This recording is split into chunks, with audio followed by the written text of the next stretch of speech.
My name is Jennifer. This is Metatron speaking. Today we're going to talk about clairsentience, which is clear feeling. So, of course, whenever there's like a very difficult topic to teach on or speak on, of course, that's the one that Metatron's like, hey, guess what your next video is about? So, guess what our video is about? Clairsentience. Let me pull that up. So, clairsentience, we're going to talk about how it can manifest or how it can look.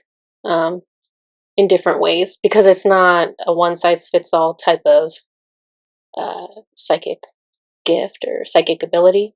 So, we're going to talk about the different ways it manifests, and that's going to help you recognize the ways that you're already doing it. The most common way people assume clairsentience manifests is from feeling emotions from other people. So, I know this isn't everyone, but we're going to talk about this one first because it's kind of the big one. So, have you ever had an emotional reaction that was strong, like you're suddenly crying about something, and your brain reacted by saying, wow, that's strange. I didn't realize I felt so strongly about that.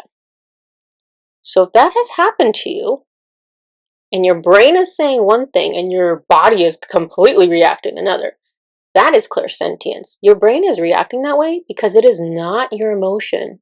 You're picking up on someone else's emotion, and that may be a living physical person that is near you, could be a living physical person that's not near you, or you could be picking up on energy from spirits. It could be a departed person, or it could be one of your spirit guides.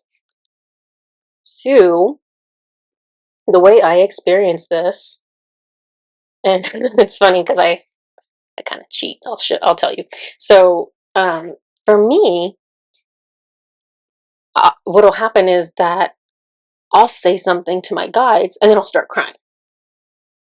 And I'll cry for, and this isn't, especially in the beginning, I'd cry for a while because I'm like, gosh, I'm so upset. I'm crying. And then I'd be like, is this my emotion? And they'd be like, no. I'd be like, oh my God, are you crying? And they're like, yes. And I had no idea because the feeling is exactly like your own. You react exactly like it's your own feeling. The only difference is your brain is not lining up with it. Because normally when you're crying about something, you're feeling emotional about something, you're telling yourself a story about it in your head as well, right? You're saying, oh my gosh, I just wanted this, and then this happened. You're telling yourself some kind of story. But if you're not telling yourself a story, if you just have the emotion that's really strong and your brain's not lined up, it's because it's not your emotion. Um, yeah, now I can sense it a little bit better. Not really. I still ask every single time. I still can't tell. So there's kind of cheating to be able to ask your guides. But I mean, even the other day, um, Metatron is so sentimental. I love him so much. So he was asking me like, I think we were talking about my birthday or something, and he was telling me there's going to be like a surprise or something, and I said something to him like, you know, you are my birthday gift. Like this is what I wanted. I don't cry. He's nearby. Told him like, you are my birthday gift. This is what I wanted. I wanted to be connected to you. I'm living my dream. I can't, there's nothing you can give me that's better than it. And I'm telling him this. I start crying. And I was like, she didn't realize I felt so strongly about this. Him crying because he's so sentimental that he gets the feels. He's in tune with his heart in a way I'm not, so he gets the feels a lot sooner than I do. So that's my story. So clairsentience, it shows up in other ways. So another way is when you walk into a room and you can tell, you can sense, you can feel if the room has, quote, good energy or bad energy.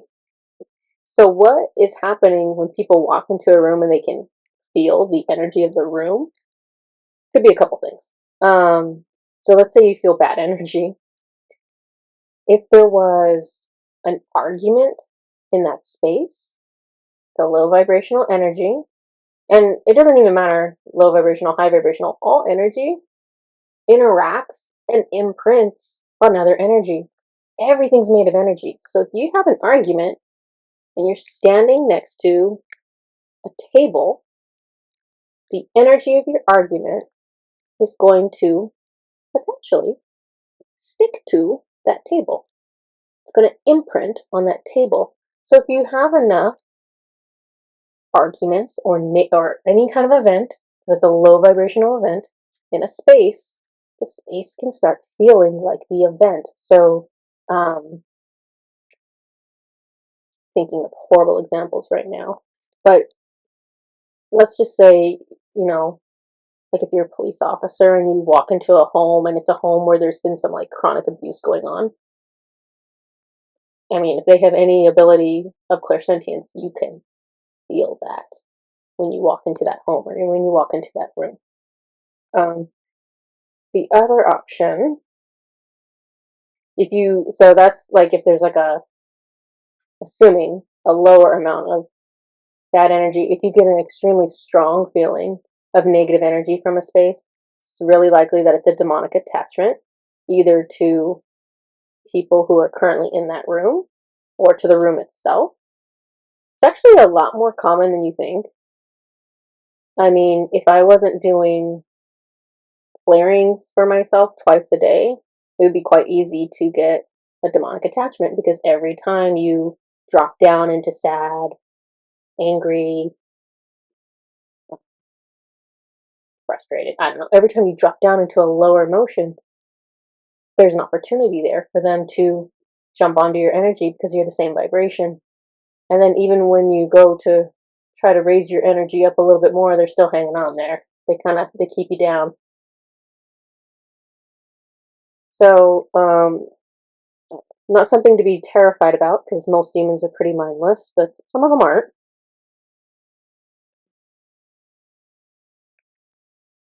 Sorry, I'm looking at my notes and I'm going off on tangents about stuff because I do that sometimes. I am no, there's so many tangents here. Okay, so back to clairsentience. So if you've ever entered a room and felt kind of weirded out, like you just felt like you wanted to leave that room, that's likely a place where, like I said, there's like some demon activity, maybe a demon portal, who knows. Uh, if you ever feel like, if your home, God forbid, if your home ever has an off feeling like that, go to my website, come talk to me, reach out to me on my contact form, because I can help with that. I can clear out all the negative ties to a home. I can clear out the land beneath the home. I can remove departed persons that have taken up residence there. You know, anything energetically that is impacting a home, I can make that right for you. Most people don't have problems with this, but in case you do, I'm gonna throw that out there. Um, okay, so clairsentience. You can feel other people's emotions. You can decipher what kind of energy is in a room. So here's one thing you may have not thought of, and this is kind of funny. If having a cluttered or messy space impacts your ability to think or focus. Oh my gosh, me. I can't think at all if I have a bunch of clutter. I mean, I like having everything in its space, but there's a reason behind it if you are like this. So it's because all objects have their own components to it.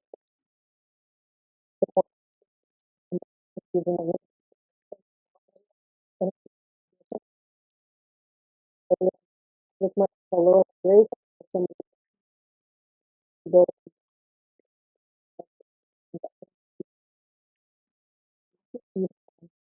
to make you feel a little so that all that can be like that. You would that like minimalist design, minimalist, where you absolutely need it or absolutely adore it, you give it away.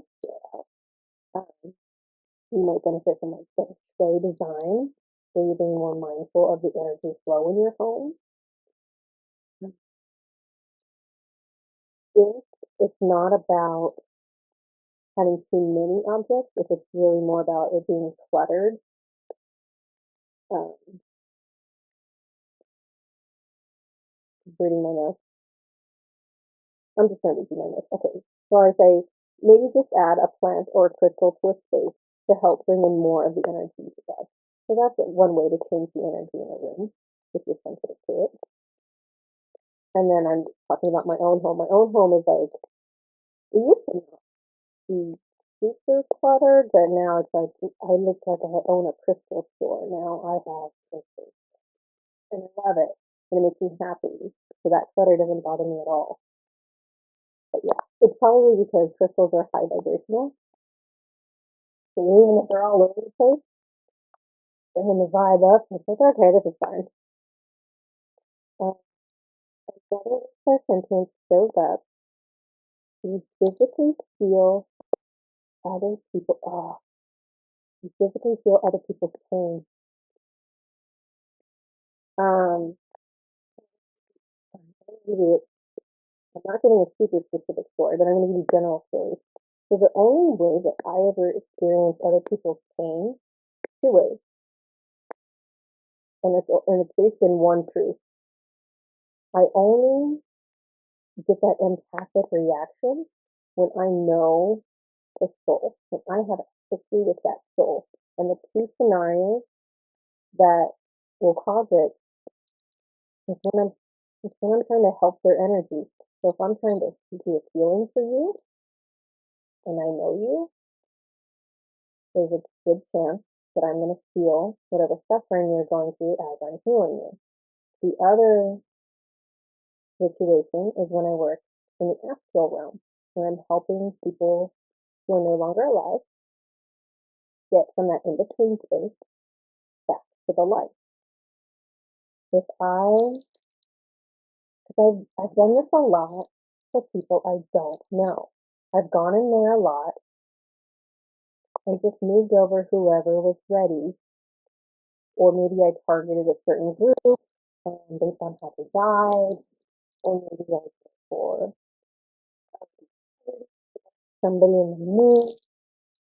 Um, I've done it for a lot of different people that I don't know whatsoever in this lifetime. And if I move someone over and I either get an emotional reaction, which is less common, more likely I can feel how they have passed. So I'll get certain sensations and I'll know, okay, this is something with the throat, or this is something with the stomach, or I was really confused. So they must have been confused when they passed away. So I will sense their emotions. But again, only for whatever reason, I don't know why this is. It's only with souls that I have a history with, and it's only in those two scenarios. I don't ever walk up to someone in real life with a body and sense their emotions. Kind of weird, right? True. Okay. Another thing, if you find it difficult to watch the news or violent movies, that is clairsentience. Did you realize that? You are identifying that the way the energy of the news or the energy of a movie makes you feel, makes you physically uncomfortable. And it's because you are being empathic or sympathetic with the characters so much that you feel what they're feeling. You're feeling their suffering. So that's why you're not comfortable watching it, because you don't want to feel suffering. So are you surprised about some of these, that it's actually clairsentience? Because I am. I think almost everyone listening is going to be able to identify at least one of these that is true for them, maybe several of them. We all have different degrees of this ability. So it's just like any psychic ability, where it's a huge spectrum. We're all somewhere on this huge spectrum, right? And it doesn't matter if you feel like you barely have any of this ability at all. You still have this full spectrum available to you. So you might feel like, okay, maybe I sort of kind of have one of these. You can work on this, you can develop this. There's nothing that will stop you from taking it as far as you want to take it, as long as you're willing to work at it. So that's everything I have on clairsentience today, and I will see you guys next time. Bye bye.